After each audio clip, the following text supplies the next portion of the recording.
Pemirsa, masih bersama kami di Presisi Utama. Kapolri Jenderal Polisi Listio Sigit Prabowo memberikan kenaikan pangkat satu tingkat lebih tinggi kepada almarhum Baratu Anumerta Mardi Haji, anggota Ditpolirut Polda Maluku Utara yang tewas saat menjalankan misi kemanusiaan. Mardi mendapatkan kenaikan pangkat luar biasa menjadi Baraka Anumerta berdasarkan keputusan Kapolri, terhitung mulai 3 Februari 2025. Mardi merupakan salah satu anggota Ditpol Airut Polda Maluku Utara yang sedang menjalankan misi kemanusiaan. Pada Minggu 2 Februari 2025, Mardi menyelamatkan 2 nelayan yang mengalami mati mesin di perairan Desa Gita, Kecamatan Obah, Kota Tidore. Dalam keputusan kenaikan pangkat disebutkan, keputusan Kapolri Jenderal Polisi Listio Sigit Prabowo tentang kenaikan pangkat luar biasa Anumerta bagi personel Polri yang namanya tercantum dalam daftar lampiran terhitung mulai tanggal 3 Februari 2025. Baraka Anumerta Mardi Haji dimakamkan dengan upacara penghormatan yang dipimpin langsung oleh Dirpol Airut Polda Malut Kombes Pol Azari Juanda. Upacara pemakaman digelar di Kelurahan Moya, Kota Ternate. Dirpol Airut juga menyampaikan santunan dari Kapolda Maluku Utara kepada keluarga Baraka Anumerta Mardi Haji sebagai rasa duka mendalam atas kepergian tersebut. Pemirsa, Kapolri Jenderal Polisi Listio Sigit Prabowo menyampaikan apresiasi atas sinergitas Polri dan Nahdlatul Ulama dalam mendukung program Astacita Presiden dan Wakil Presiden Republik Indonesia.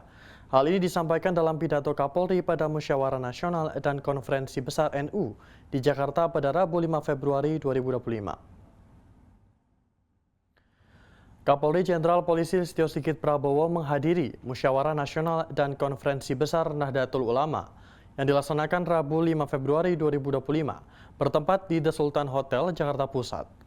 Acara ini turut dihadiri oleh Ketua Umum Pengurus Besar Nahdlatul Ulama, Kiai Haji Yahya Kholil Stakuf, Kepala Divisi Profesi dan Pengamanan Polri, Irjen Pol Abdul Karim, Kepala Divisi Humas Polri, Irjen Pol Sani Nugroho, Wakabareskrim Polri, Irjen Pol Asep Edi Suheri, serta sejumlah kementerian. Bertemakan bekerja bersama umat untuk Indonesia, maslahat.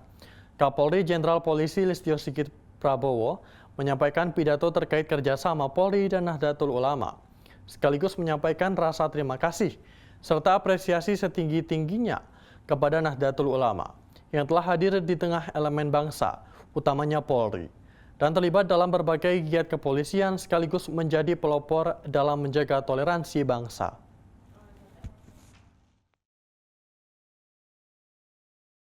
Saya sedikit menarik ke belakang untuk melihat bagaimana perjalanan NU yang telah berjuang luar biasa, baik dari zaman sebelum kemerdekaan yang dimulai pada saat NU berdiri di tanggal 31 Juni tahun 1926 dan kemudian terus bergerak bersama untuk bersama-sama mewujudkan cita-cita dari Indonesia ini bisa merdeka. Dan alhamdulillah karena kerja keras dan persatuan seluruh ulama saat itu bersama-sama dengan para pejuang Indonesia kemudian bisa merdeka pada tanggal 17 Agustus 1945.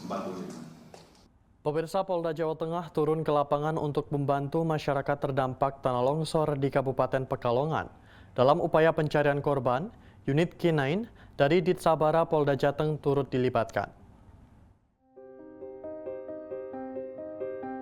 Polda Jawa Tengah terlibat dalam penanggulangan bencana alam di Kabupaten Pekalongan yang tengah dilanda tanah longsor. Untuk membantu menemukan korban yang tertimbun longsor, Polda Jawa Tengah melibatkan unit K9 dari Ditsabara dan 3 anjing pelacak. Dalam proses pencarian, tim gabungan Polda Jawa Tengah berhasil menemukan seorang bayi berusia 5 bulan dalam kondisi meninggal dunia. Bayi tersebut merupakan anak dari Iwe, salah seorang warga desa Kasimpar yang juga menjadi korban longsor. Penemuan bayi tersebut menjadi salah satu momen penuh haru bagi tim yang bekerja di tengah material longsor. Setelah kerja keras tanpa henti, sebanyak 21 korban berhasil ditemukan. Atas peristiwa itu, Polda Jawa Tengah menyampaikan rasa bela sungkawa yang mendalam. Polda Jawa Tengah juga berjanji akan memberikan upaya maksimal dalam membantu masyarakat terdampak bencana alam. Dari Humas Polda Jawa Tengah melaporkan untuk Polri TV. Pemirsa, polemik pertambangan tanpa izin, peti, di Provinsi Sulawesi Tengah kembali menjadi sorotan dan menuntut ketegasan aparat penegak hukum atau APH. Selama tahun 2024, penanganan kasus peti telah mencapai 11 kasus. Kapolda Sulteng Irjen Pol Agus Nugroho melalui Kabid Humas Kombes Pol Joko Winartono mengungkapkan aktivitas ilegal seperti pertambangan tanpa izin akan segera diterbitkan. Komitmen itu telah disampaikan Kapolda kepada seluruh jajaran di lingkup Polda Sulawesi Tengah. Terkait dengan pertambangan tanpa izin atau peti yang ada di wilayah Provinsi Sulawesi Tengah, sebagaimana komitmen daripada Bapak Kapolda Sulawesi Tengah yang disampaikan kepada seluruh pejabat utama maupun para Kapolres, bahwasanya beliau tetap komitmen untuk melakukan penertiban segala bentuk kegiatan yang bersifat ilegal, termasuk pertambangan tanpa izin itu sendiri. Komitmen itu juga ditunjukkan oleh pimpinan kami dalam melakukan penegakan hukum. Ya, selama tahun 2024 ada 11 kasus yang telah ditangani baik oleh Direktorat Reserse Khusus Polda Sulawesi Tengah maupun Polres jajaran. Komitmen itu Kapolda ditunjukkan dengan penanganan kasus peti selama tahun 2024 sebanyak 11 kasus. Selain itu, upaya preemptif juga dilakukan. Peti di Desa Buranga, Kecamatan Kasimbar, Kabupaten Parigi Motong salah satu contoh kasus yang hanya mengedepankan penegakan hukum. Demikian juga di perbatasan Kabupaten Toli-Toli dan Kabupaten Buol. Pada kenyataannya, karena desakan ekonomi, masyarakat kembali melakukan pertambangan dan adanya para pemodal.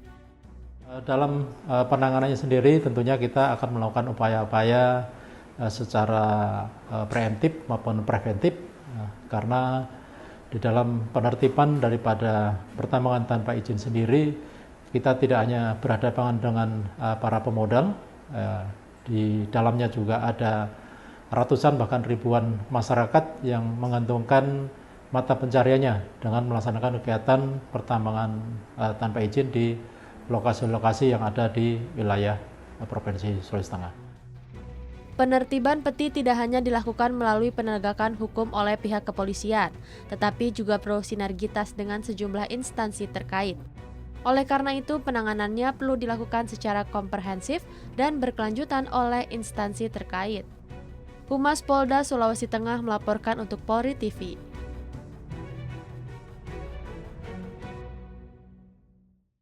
Pemirsa, kami akan segera kembali usai jeda berikut ini.